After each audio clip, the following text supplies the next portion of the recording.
Mein heutiger Gast ist nach meiner bescheidenen Meinung eine der großartigsten Persönlichkeiten im internationalen Musikgeschäft. Das ist die aktuelle CD, schon eine Weile auf dem Markt. Vespertine. Wir hören gleich Cocoon daraus live bei uns. Herzlich willkommen, Björk!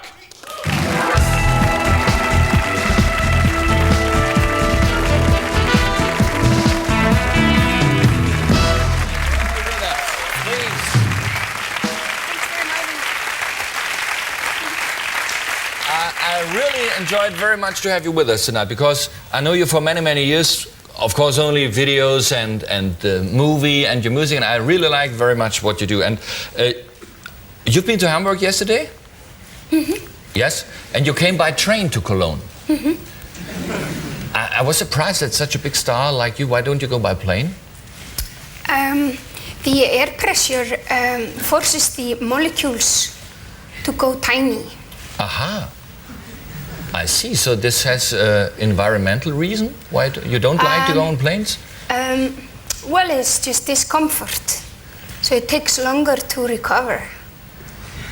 So you find you arrive more relaxed when you go by train? Mm-hmm. Yes? It was a Metropolitan, the train, the name of the train. Is it right? I'm not sure. Or did you come on an ordinary Regio train? No. You know, the Metropolitan is very comfortable. Okay. And were people allowed to use cell phones on the train? I'm not sure, but I did notice the comfort. Yes? Are you served? Are you being served on the place? Mm-hmm. Yes.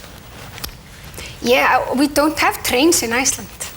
You don't have trains in Iceland? No. I think one person tried to make train tracks. Yes? Like 100 years ago.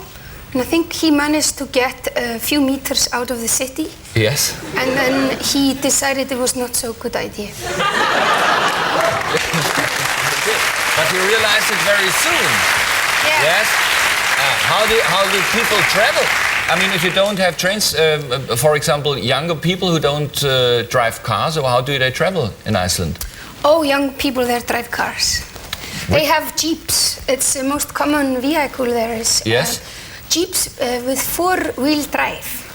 You need it in Iceland. Yeah, it's the biggest hobby. We don't have so much things like golf and squash and stamp collecting. You're lucky people. Yeah, you're lucky people. Butterfly collecting. Yes. So you're lucky. You're lucky. Yeah.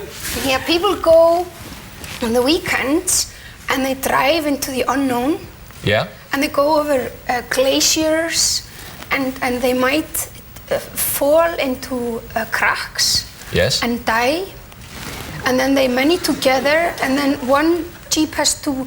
People in the one jeep have to rescue the other people in the other jeep. And then they come back and they have very good stories to tell. Very sympathetic. And everything without alcohol, yes?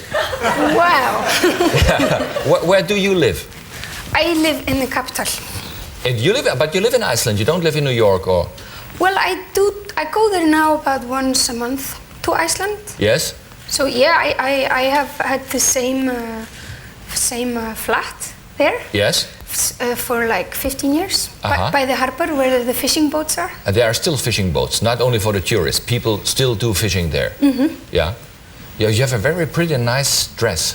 Oh, thank you. Is this the correct order you wear it? I hope not. I think a lot of people wonder how you really are. Because you're kind of magic and there's something mystic around you. Are you cool? Are you a tough businesswoman in this rough business? I don't take so much notice of the money thing. I'm not. It's very boring. But I'm very lucky because I worked with people since I was like 16. Yes. Same people.